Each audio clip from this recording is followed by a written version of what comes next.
ಹೊಡೆದ್ಬಿಟ್ಟೆ ಮುಂದೆ ಹೋಗೋದು ನಾನು. 2 ಗಾಡಿ ನೋಡಿ, ಒಂದು ಮಾತು ಹೇಳ್ತೀನಿ ನೋಡಿ, ಬಂದಿದ್ದೀನಿ ಕೆಲಸ ಮುಗಿಲಿ, ಮುಂದೆ ನಾನು ಗೊತ್ತು ಏನು ಮಾಡಬೇಕು ಅಂತ. ನಿಮ್ಮ ಹತ್ರ ಯೋಚನೆ ಮಾಡೋಂಥದ್ದೇನಿಲ್ಲ.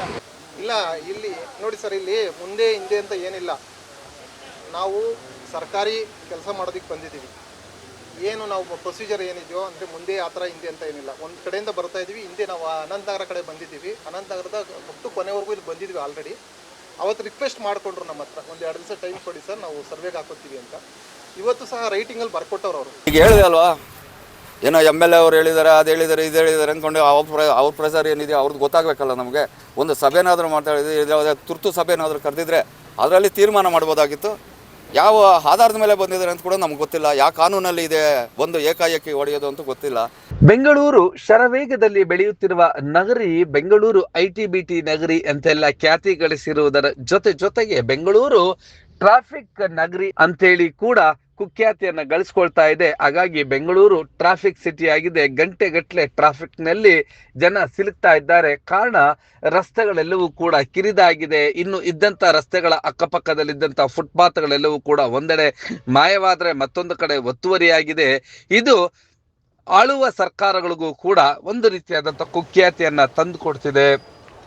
ಹಾಗಾಗಿ ಸುಪ್ರೀಂ ಕೋರ್ಟ್ನ ಆದೇಶದ ಮೇರೆಗೆ ಕರ್ನಾಟಕ ಸರ್ಕಾರದ ನಗರಾಭಿವೃದ್ಧಿ ಸಚಿವರಾಗಿರುವಂತಹ ಕೃಷ್ಣ ಬೈರೇಗೌಡರ ಆದೇಶದ ಮೇರೆಗೆ ಬೆಂಗಳೂರಿನ ಫುಟ್ಪಾತ್ಗಳು ಎಲ್ಲವನ್ನು ಕೂಡ, ಅಂದ್ರೆ ಬೆಂಗಳೂರಿನ ಎಲ್ಲೆಲ್ಲಿ ಒತ್ತುವರಿಯಾಗಿದೆಯೋ ಅದೆಲ್ಲ ಫುಟ್ಪಾತ್ಗಳನ್ನ ತೆರವುಗೊಳಿಸುವಂತದ್ದು, ರಸ್ತೆಗಳಲ್ಲಿ ಇರಿಸಿಕೊಂಡಿರುವಂತಹ ಅಂಗಡಿಗಳನ್ನೆಲ್ಲ ತೆರವುಗೊಳಿಸುವಂತ ಕಾರ್ಯಾಚರಣೆ ಕಳೆದೊಂದು ತಿಂಗಳಿಂದ ಸಮರೋಪಾದಿಯಲ್ಲಿ ನಡೀತಾ ಇದೆ. ಇದೀಗ ಈ ಒಂದು ಕಾರ್ಯಾಚರಣೆ ಬೆಂಗಳೂರು ನಗರ ಜಿಲ್ಲೆಯ ಆನೇಕಲ್ ತಾಲೂಕಿನ ಹೆಬ್ಬಗೋಡಿ ನಗರಸಭೆಯಲ್ಲೂ ಕೂಡ ಕಳೆದೊಂದು ವಾರದಿಂದ ಆರಂಭಗೊಂಡಿದೆ.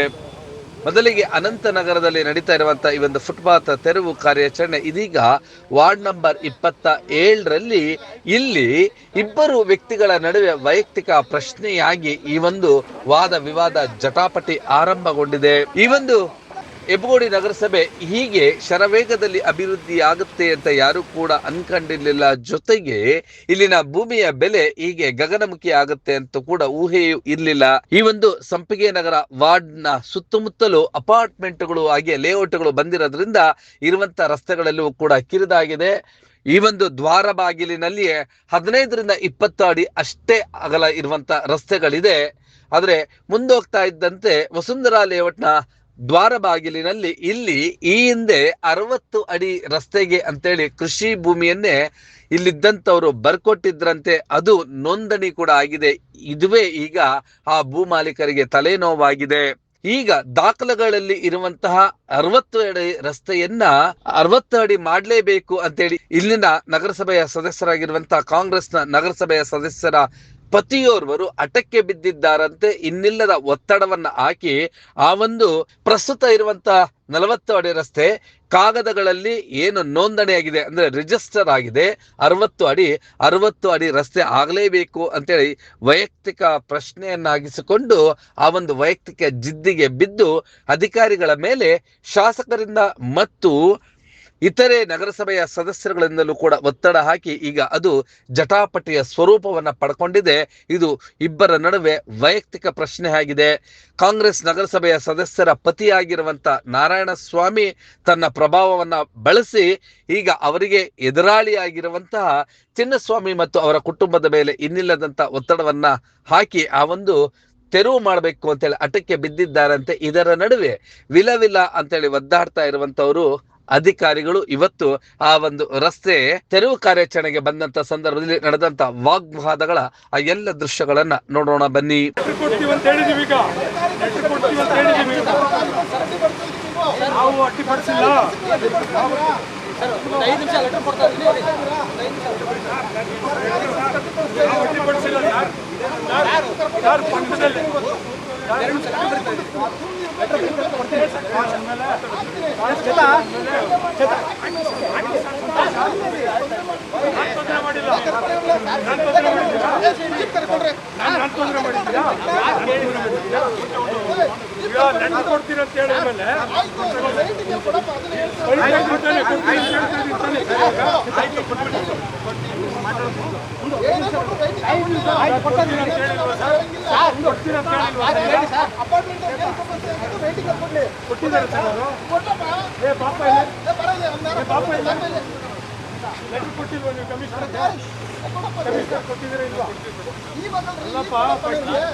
ಮಾಹಿತಿ ಕೊಟ್ಟಿದ್ದೀರಾ ಇಲ್ವಪ್ಪ ಅವ್ರಿಗೆ? ಯಾವ ಕೊಟ್ಟರೆ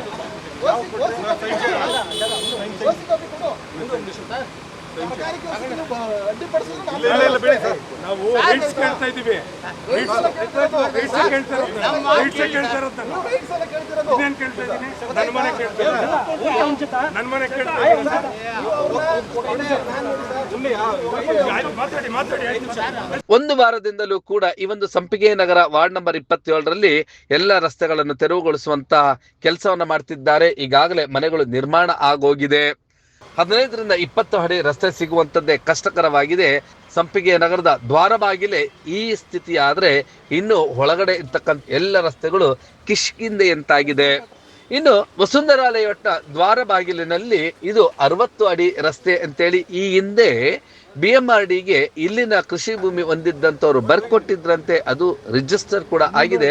ಈಗ ಅದರಂತೆ ಮಾಡಿ ಅಂತೇಳಿ ಕಾಂಗ್ರೆಸ್ ನಗರಸಭೆಯ ಸದಸ್ಯರ ಪತಿ ನಾರಾಯಣ ಸ್ವಾಮಿ ನೇರವಾಗಿ ಶಾಸಕರಿಗೆ ಒತ್ತಡ ಹಾಕುವಂಥದ್ದು, ಇಲ್ಲವೇ ನಾನು ರಾಜೀನಾಮೆ ಕೊಡ್ತೀನಿ ಎನ್ನುವಂತ ಬೆದರಿಕೆ ಹಾಕುವಂಥದ್ದು, ಇತರೆ ಸದಸ್ಯರನ್ನ ಕರೆದೊಯ್ದು ಶಾಸಕರ ಬಳಿಯೇ ಈ ಒಂದು ರಸ್ತೆ ಅಗಲೀಕರಣ ಆಗಬೇಕು, ನಿರ್ಮಾಣ ಆಗಿರುವಂತ ಕಟ್ಟಡ ತೆರವುಗೊಳಿಸಲೇಬೇಕು ಅಂತೇಳಿ ವೈಯಕ್ತಿಕ ಪ್ರಶ್ನೆ ಆಗಿಸಿಕೊಂಡಂತ ನಾರಾಯಣ ಸ್ವಾಮಿ ತನ್ನ ಈ ಒಂದು ಮೊಂಡು ಹಠವನ್ನ ಮುಂದುವರಿಸಿದ್ದಾರೆ. ಅದರಿಂದಾಗಿ ಈಗ ಅಧಿಕಾರಿಗಳು ಇಕ್ಕಟ್ಟಿನಲ್ಲಿ ಸಿಲುಕಿದ್ದಾರೆ. ಇನ್ನಷ್ಟು ಆ ಒಂದು ವಾದ ವಿವಾದಗಳ ದೃಶ್ಯಗಳನ್ನ ನೋಡೋಣ ಬನ್ನಿ. ಹೊಡಿಲೇಬೇಕು ನೀವು, ಅದನ್ನ ಹೊಡಿಲೇಬೇಕು ನೋಡಿ. ಅಲ್ಲ ಸರ್, ಎರಡು ಗಾಡಿ ಒಂದು ಮಾತು ಹೇಳ್ತೀನಿ ನೋಡಿ, ಬಂದಿದ್ದೀನಿ ಕೆಲಸ ಮುಗಿಲಿ, ಮುಂದೆ ನಾನು ಗೊತ್ತು ಏನ್ ಮಾಡ್ಬೇಕು ಅಂತ. ನಿಮ್ಮ ಹತ್ರ ಹೇಳ್ಬೇಕಂತೇನಿಲ್ಲ, ಮುಂದೆ ಹೋಗ್ತೀನಿ ನಾನು. ಕೊಡಿ ಸ್ವಾಮಿ, ನೀವು ರೈಟಿಂಗ್ ಅಲ್ಲಿ ಕೊಡಿ ಸ್ವಾಮಿ, ಏನಾರ ಕೊಡಿ, ನೀವೇನಾರ ಹಂಗೆ ಅಂದ್ರೆ ಹೊಡೆದ್ಬಿಟ್ಟು ಮುಂದಕ್ಕೆ ಹೋಗ್ತೀನಿ ನಾನು.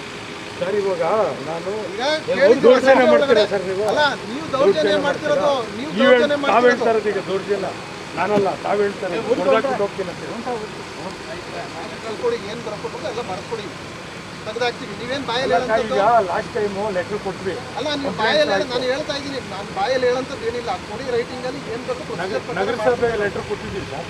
ಕೊಡಿ ಸ್ವಾಮಿ, ಅದೇನ್ ಕೊಟ್ಟಿದ್ದೀರಾ ಕೊಡಿ, ಅದು ಡೀಟೇಲ್ಸ್ ಕೊಡಿ ಕೊಡಿ ನನಗೆ. ಇಲ್ಲಿ ಕೊಟ್ಟರೆ ಇಲ್ಲಿ ಕನೆಕ್ಷನ್ ಕೊಟ್ಟಿರೋದು ಕೊಟ್ಟಿದ್ದೀವಿ, ಅಲ್ಲಿ ಕೊಟ್ಟಿರೋದು ಕೊಟ್ಟಿದ್ದೀವಿ. ದೌರ್ಜನ್ಯ ಮಾಡ್ಕೊಂಡು ಲಾಸ್ಟ್ ಟೈಮ್ ಕನೆಕ್ಷನ್ ಹಾಕ್ಬಿಟ್ರು. ಇದರ ನಡುವೆ ಈಗಾಗಲೇ ನೋಟಿಸ್ ಅನ್ನ ಜಾರಿಗೊಳಿಸಲಾಗಿದೆ. ಆ ಒಂದು ಕಾಗದ ಪತ್ರಗಳನ್ನ ಮತ್ತು ಕಂದಾಯ ಇಲಾಖೆಗೆ ಪತ್ರವನ್ನ ಬರೆದು ಇದನ್ನ ಸರ್ವೆ ಮಾಡಿಸ್ಬೇಕು ಅಂತ ಹೇಳಿ ಈ ಒಂದು ಜಮೀನನ್ನ ಈ ಹಿಂದೆ ಬರ್ಕೊಟ್ಟಿದ್ದಂತ ಚಿನ್ನಸ್ವಾಮಿ ಕಡೆಯವರು ವಾದವನ್ನ ಮಂಡಿಸ್ತಿದ್ದಾರೆ. ಈ ಒಂದು ವಿವಾದಕ್ಕೆ ಸಂಬಂಧಿಸಿದಂತೆ ನಗರಸಭೆಯ ಆಯುಕ್ತರಾಗಿರುವಂತ ರಾಜೇಂದ್ರ ರವರು ಏನ್ ಮಾತನಾಡಿದ್ರು ನೋಡೋಣ ಬನ್ನಿ. ಇಲ್ಲ, ಇಲ್ಲಿ ನೋಡಿ ಸರ್, ಇಲ್ಲಿ ಮುಂದೆ ಹಿಂದೆ ಅಂತ ಏನಿಲ್ಲ. ನಾವು ಸರ್ಕಾರಿ ಕೆಲಸ ಮಾಡೋದಕ್ಕೆ ಬಂದಿದ್ದೀವಿ. ಏನು ನಾವು ಪ್ರೊಸೀಜರ್ ಏನಿದೆಯೋ ಅಂದರೆ ಮುಂದೆ ಆ ಥರ ಹಿಂದೆ ಅಂತ ಏನಿಲ್ಲ. ಒಂದು ಕಡೆಯಿಂದ ಬರ್ತಾ ಇದ್ದೀವಿ. ಹಿಂದೆ ನಾವು ಅನಂತನಗರ ಕಡೆ ಬಂದಿದ್ದೀವಿ. ಅನಂತನಗರದ ಒಟ್ಟು ಕೊನೆವರೆಗೂ ಇಲ್ಲಿ ಬಂದಿದ್ವಿ ಆಲ್ರೆಡಿ. ಅವತ್ತು ರಿಕ್ವೆಸ್ಟ್ ಮಾಡಿಕೊಂಡ್ರು ನಮ್ಮ ಹತ್ರ, ಒಂದು 2 ದಿವಸ ಟೈಮ್ ಕೊಡಿ ಸರ್, ನಾವು ಸರ್ವೆಗೆ ಹಾಕೋತೀವಿ ಅಂತ. ಇವತ್ತು ಸಹ ರೈಟಿಂಗಲ್ಲಿ ಬರ್ಕೊಟ್ಟವ್ರು ಅವರು. ನಾವು ಇವತ್ತು ಸಂಜೆ ಒಳಗಡೆ ನಾವು ನಮ್ಮ ಎನ್ಕ್ರೋಚ್ಮೆಂಟ್ ಏನಾಗಿದೆಯೋ ಅದು ನಿಯಮಾನುಸಾರ ತೊಗೊತೀವಿ, ಅದ್ರ ಜೊತೆಗೆ ಸರ್ವೆನೂ ಸಹ ಮಾಡ್ತೀವಿ ಅಂತ ಹೇಳಿದ್ದಾರೆ. ಅದನ್ನು ಪರಿಶೀಲನೆ ಮಾಡ್ತೀವಿ. ಸಂಜೆ ಒಳಗಡೆ ಪರಿಶೀಲನೆ ಮಾಡಿ ಮುಂದಿನ ಕ್ರಮ ಏನು, ನಮ್ಮ ಲೀಗಲ್ ಅಡ್ವೈಸರ್ ಇದ್ದಾರೆ, ಲೀಗಲ್ ಅಡ್ವೈಸರ್ ಕಡೆಯಿಂದ ಒಪಿನಿಯನ್ ತೊಗೊಂಡು ಮುಂದಿನ ಕ್ರಮ ಏನು ತೊಗೊಬೇಕು ಅನ್ನೋದ್ರ ಬಗ್ಗೆ ನಾನು ಮಾಹಿತಿ ಕೊಡ್ತೀನಿ. ಇಲ್ಲ ಸರ್, ನಮ್ಮ ಪ್ಲಾನಿಂಗ್ ಅಥಾರಿಟಿಲಿ ಸ್ಪಷ್ಟವಾಗೈತೆ, ನಾನು ನಿಮಗೆ ತೋರಿಸ್ತೀನಿ. ಪ್ಲಾನಿಂಗ್ ಅಥಾರಿಟಿಲಿ 60 ಅಡಿ ರಸ್ತೆನ ಇಲ್ಲಿ ಬಿಟ್ಟವ್ರು. ಈ ಲೇಔಟ್ಗೆ ನಾವು ಎಂಟ್ರೆನ್ಸ್ ಬರೋಂಥ ಈ ಟೈಮಲ್ಲಿ ಎಂಟ್ರೆನ್ಸಿಂದ ಅಲ್ಲಿನ ಅವಾಗ ಹಿಂದಿನ ಯಾರ್ಯಾರು ಖುಷ್ಕಿ ಜಮೀನು ಮಾಡ್ತಾಯಿದ್ರು ಅವ್ರ ಹತ್ರ ಇಷ್ಟು ಕುಂಟೆ ಅಂತ ಅಂದರೆ 6 ಕುಂಟೆ 7 ಕುಂಟೆ ಜಾಗ ತೊಗೊಂಡು 60 ಅಡಿ ಅಂತಲೇ ರಿಸರ್ವ್ ಮಾಡೋರು. ಇಲ್ಲಿ ಕಟ್ಕೊಂಡಿರೋರು ಕೆಲವೊಬ್ರು ಏನಿದ್ದಾರೆ, ಕೆಲವೊಬ್ಬರೆಲ್ಲ ಏನು 2 ಕುಂಟೆ 3 ಕುಂಟೆ ಅದನ್ನು ಸೇರಿಸು ಸಹ ಕಟ್ಕೊಂಡವ್ರೆ.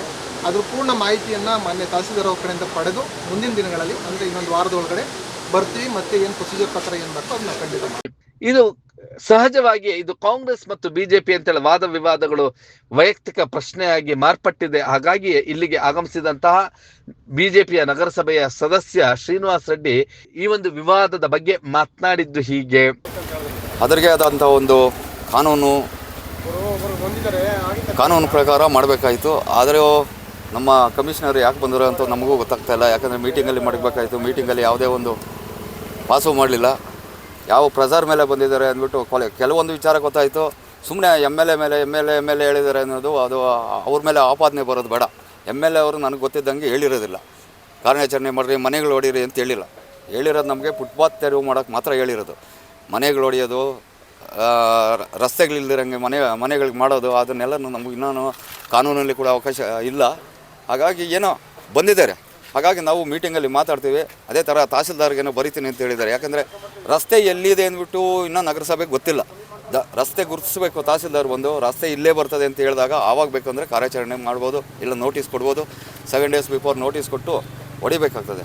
ಆದರೆ ಯಾವ ಒಂದು ಇದ್ರ ಮೇಲೆ ಬಂದಿದ್ದಾರೋ ಅಧ್ಯಕ್ಷರು ಉಪಾಧ್ಯಕ್ಷರು ಹೇಳಿದ್ರು, ಕಮಿಷನರ್ ಕೇಳ್ತಾಳೆ ಅಂದರೆ ಅವ್ರ ಪ್ರೆಸರ್ ಏನಿದೆಯೋ ಅದು ಅವರೇ ನೋಡಬೇಕು. ಅದರಲ್ಲಿ ಈಗ ಇವತ್ತೇನು ಹೆಬ್ಬಗೋಡಿಯಲ್ಲಿ ಕಾರ್ಯಾಚರಣೆ ಮಾಡೋಕ್ಕೆ ಬಂದಿದ್ದರೆ, ಹೆಬ್ಬಗೋಡಿಯಲ್ಲಿ ಆಲ್ಮೋಸ್ಟ್ ಆಲ್ ಎಲ್ಲನೂ ಪ್ರೈವೇಟ್ ಜಾಗಗಳಿರೋದು. ಪ್ರೈವೇಟ್ ಜಾಗ ಏನೋ ಪಬ್ಲಿಕ್ ಓಡಾಡಲಿ ಅಂದ್ಬಿಟ್ಟು ಚಿನ್ನಸ್ವಾಮಿನವರು ಬರ್ಕೊಟ್ಟಿದ್ದಾರೆ. ಇಲ್ಲಿ ದುರುದ್ದೇಶದಿಂದ ಇದನ್ನು ಹೊಡೆಯೋಕ್ಕೆ ಬಂದಿದ್ದಾರಾ, ಯಾರ್ದನ್ನ ಪ್ರೆಸರ್ ಇದೆಯಾ, ಇದನ್ನು ನಾನು ಸಭೆಯಲ್ಲಿ ಕೇಳಬೇಕಾಗ್ತದೆ.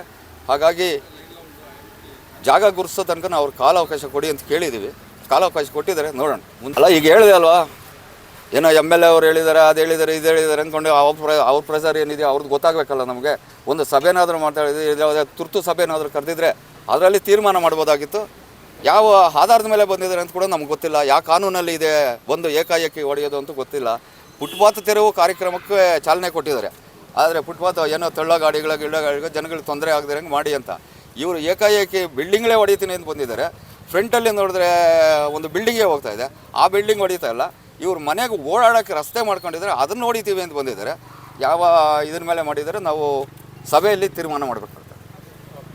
ಒಟ್ನಲ್ಲಿ ಅದೇನೇ ಇರಲಿ, ಈ ಒಂದು ನಗರಸಭೆಯ ವಾರ್ಡ್ ನಂಬರ್ 27ರಲ್ಲಿ ಕಾಂಗ್ರೆಸ್ ಮತ್ತು ಬಿಜೆಪಿ ಮುಖಂಡರ ನಡುವೆ ಇದೊಂದು ವೈಯಕ್ತಿಕ ಪ್ರತಿಷ್ಠೆಯ ಪ್ರಶ್ನೆ ಆಗಿರೋದ್ರಿಂದ ಈ ಒಂದು ವಿವಾದ ಸುಲಭವಾಗಿ ಬಗೆಹರಿಯುತ್ತೆ ಅನ್ನುವಂತ ಲಕ್ಷಣಗಳು ಗೋಚರ ಆಗ್ತಾ ಇಲ್ಲ. ಇದು ಮುಂದಿನ ದಿನಗಳಲ್ಲಿ ಎರಡು ಕುಟುಂಬಗಳ ನಡುವೆ ಇನ್ನಷ್ಟು ವಿವಾದ ಭುಗಿಲೇಳೋದ್ರಲ್ಲಿ ಎರಡು ಮಾತಿಲ್ಲ. ಈಗಲೇ ಕುಳಿತು ಈ ಒಂದು ಪ್ರತಿಷ್ಠೆಯನ್ನ ಪಕ್ಕಕ್ಕೆ ಇಟ್ಟು ಸಮಸ್ಯೆಯನ್ನ ಬಗೆಹರಿಸ್ಕೊಳ್ತಾರ, ಇಲ್ಲ ಇದೇ ಪ್ರತಿಷ್ಠೆಗಳನ್ನ ಮುಂದುವರಿಸಿಕೊಂಡೋಗಿ ಇನ್ನಷ್ಟು ವಿವಾದಗಳನ್ನ ಸೃಷ್ಟಿ ಮಾಡ್ಕೊಳ್ತಾರ, ಅದು ಕಾಲವೇ ನಿರ್ಣಯಿಸಲಿದೆ.